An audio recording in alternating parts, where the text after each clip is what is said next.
Welcome to Irie News Channel, where you can expect to get cutting-edge news, views, and reviews. Don't go away. We will be right back. Hello everyone, welcome to Irie News Network. We have coming up some stories for you.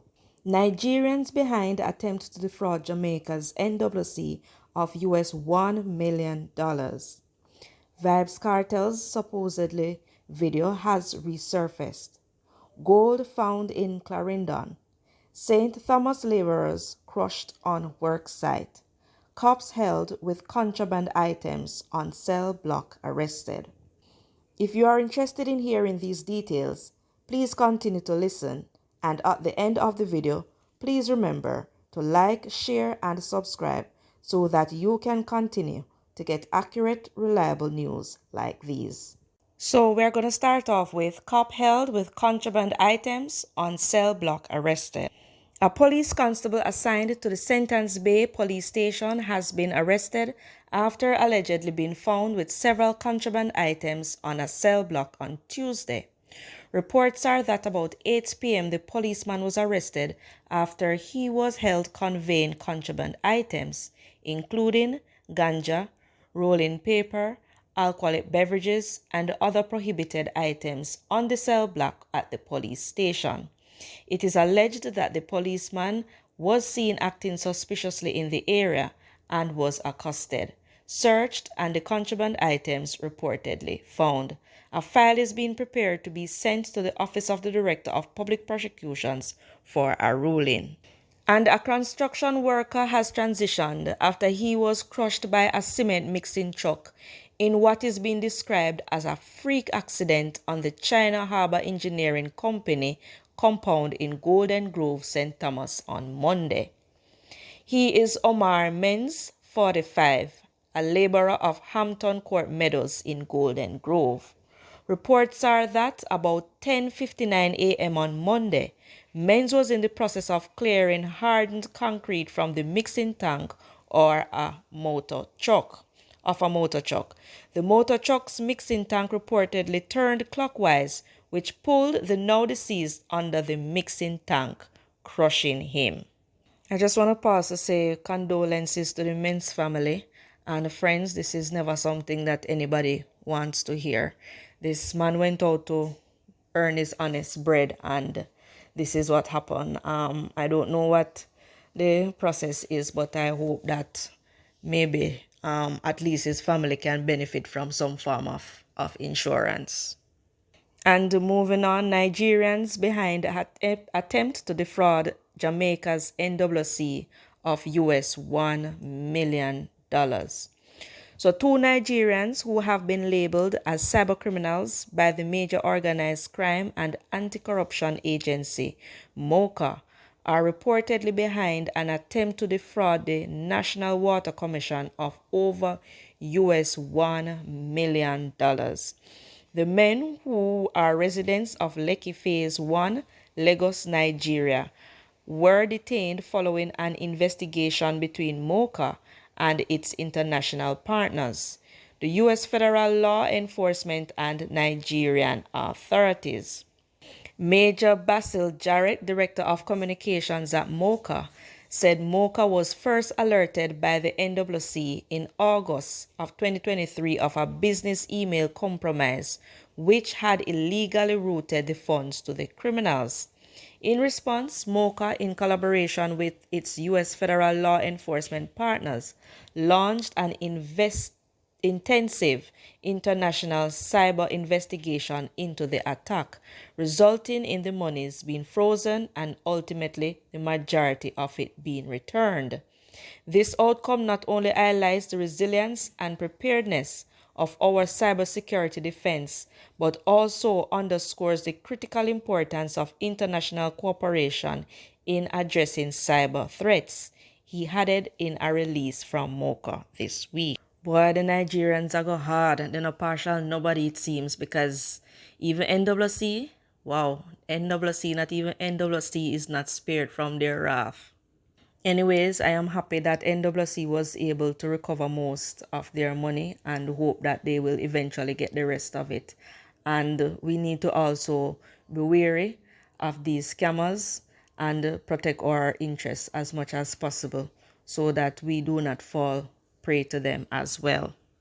Gold find in Clarendon for C3 metals. This was an article that was published on Wednesday, December 6, 2023 in the Jamaica Gleaner, and it read that C3 Metals, the Canadian mining firm, said that it found more copper and gold after investing millions this year on its Jamaica operations, right?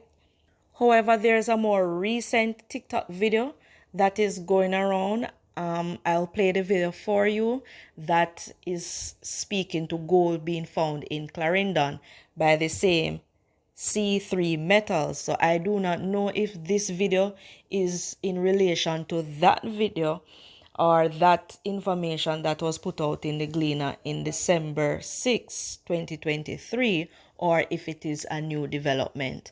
I read the comments and I saw where persons were saying that they were aware of it, as well as some persons were saying that this is news to them. So I am not certain if it is new development or if it is just old story and the persons found the videos and it is resurfaced. It has resurfaced. So if you know, if you know whether or not the story is new, you can let me know in the comment section, or if it is just an old video that somebody has just decided to put out there. Good morning from C3 Metals. Dan, good morning. Good morning, Andrew. Thanks for having me. Good to see you, Dan. Look, tell us a bit more about this recent update from you. Multiple gold targets you've identified here at Main Ridge in Jamaica. Yeah, it's really interesting. Main Ridge, that concession on 3 sides, we surround the past producing Pennants mine, which is a gold mine that closed in 2004. And a lot of people don't think of Jamaica necessarily as a mining jurisdiction, but mining is the second largest industry there, primarily due to the bauxite operations. But there was a gold mine as recently as 2004, and the Main Ridge concession surrounds that old pit actually on 3 sides. At Pennants mine, they were mining 1 epithermal vein. It was a small resource at 73,000 tons pre-43-101, but was running 21 grams per ton. We have gone out with what we found at our Arthur Seat concession, have looked at along that major fault district, the Crawl River Fault. We went over to Main Ridge, looking at some of the splay faults coming off the Crawl River. And along the Bennett Fault, we've now mapped out over 4 kilometers of gold targets with rock chip samples at surface up to 35 grams a ton. So you suspect here Main Ridge and Arthur's Seat, they host similar geochemical signatures, do you? We think so. You know, there is 1 epithermal vein mine at the past producing Pennants mine. What we're finding at Main Ridge, what we know from the samples taken out of Pennants mine and what we're seeing at Arthur's Seat, the textures of these epithermal veins and epithermal breccias are nearly identical. So we think that there's potential. It's one system. At Arthur's Seat, we've mapped this out now over a 3 kilometer by 5 kilometer area. At Main Ridge, we have 4 kilometers along strike of the Bennett Fault.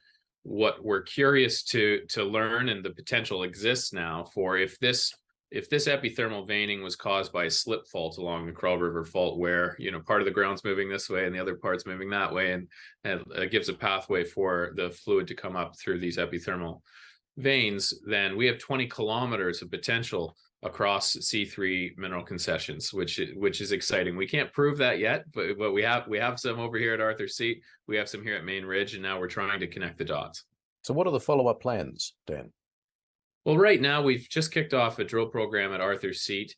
We've moved very quickly with that one. At Arthur Seat, we discovered this in the summer. We announced it to the market mid-September. We filed for drill permits at the end of September, and only 2 months later, I think also speaks to Jamaica's willingness to do business in the mineral exploration space. Only 2 months later, in late November, announced we received those permits. Started drilling in December, so we've got 5 holes completed of a 25-hole program. Hole number 6 on the way, so we have assays pending now at the lab, and we should have some good news flow here coming over the next 6 weeks or so. We've also, we're just in the process of preparing our drill permit application on the Main Ridge concession. So given the history of our previous 2 permits in Jamaica have taken about 2 months, we would expect to receive that in the spring. And that will give us a 30-kilometer trend along the Crawl River Fault that we would have permitted for exploration for 5 years with unlimited drill holes, unlimited drill pads. So we're pretty excited about the opportunity in Jamaica. Good to speak, Dan. Thanks for the update. And last but not least, Vybz Kartel supposedly video has resurfaced, and you notice when I say supposedly, I kind of stop after supposedly because there's a word that's supposed to go there, but I don't really want to put in that word, so you'll have to just fill in the blanks for me. But there is a video that is going around supposedly or allegedly of Vybz Kartel and Roderick and other persons as they were organizing, orchestrating, and carrying out the act of getting rid of the lizard. Man, I can tell you that must have been an iguana or a very, very huge lizard, because they had to get pickaxe and they had to sit and describe and talk about how they were going to get rid of that lizard. Well, I first saw that video on Politics Watch with Sir P, and he would have spoken at length about the video. So if you want to hear what he has to say about the video, then you can go over onto Politics Watch. But then now, the same video has resurfaced, and to me it looks a little bit clearer because I was able to see the images much clearer than when I saw it on Politics Watch. This video now was resurfaced on the Advisor, and the Advisor is also a vlogger who has spoken extensively about Vybz Kartel and his trials. He also says that this video will be admitted in court as evidence, and that there are other videos like this one, but far too gruesome to be shown on this media platform. But I can tell you that based on how these men were talking and how they were describing how they would get rid of the lizard, I don't think I want to see those other videos, because he went on to give very, very vivid description of the men as they dislocated knee cup and all of that. So if you want to hear the details of how they got rid of the lizard, then you can go over to the Advisor and hear what he has to say. But if this video and the others, as they say, will be admitted into evidence, then I don't see how Vybz Kartel and his co-accused are going to be able to get off that case, because I'm telling you that iguana, that lizard, has met a very gruesome end.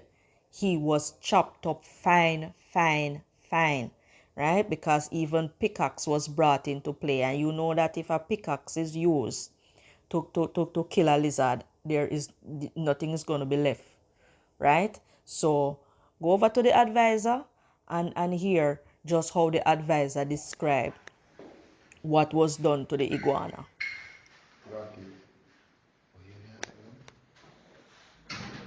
This can kill him. We have to swing it right and not make it catch me.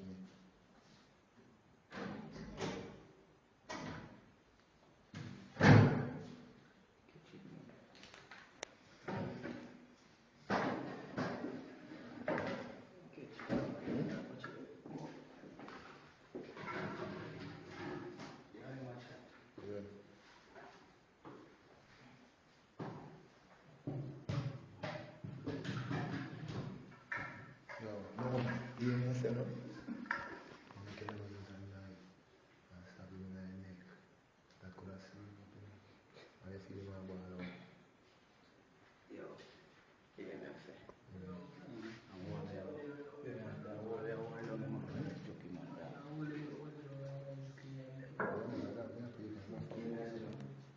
Hold him down. I'm gonna cut it short. Yeah. Done. Now we watch it. No. You have one? You have one? No, man, I watch it. No.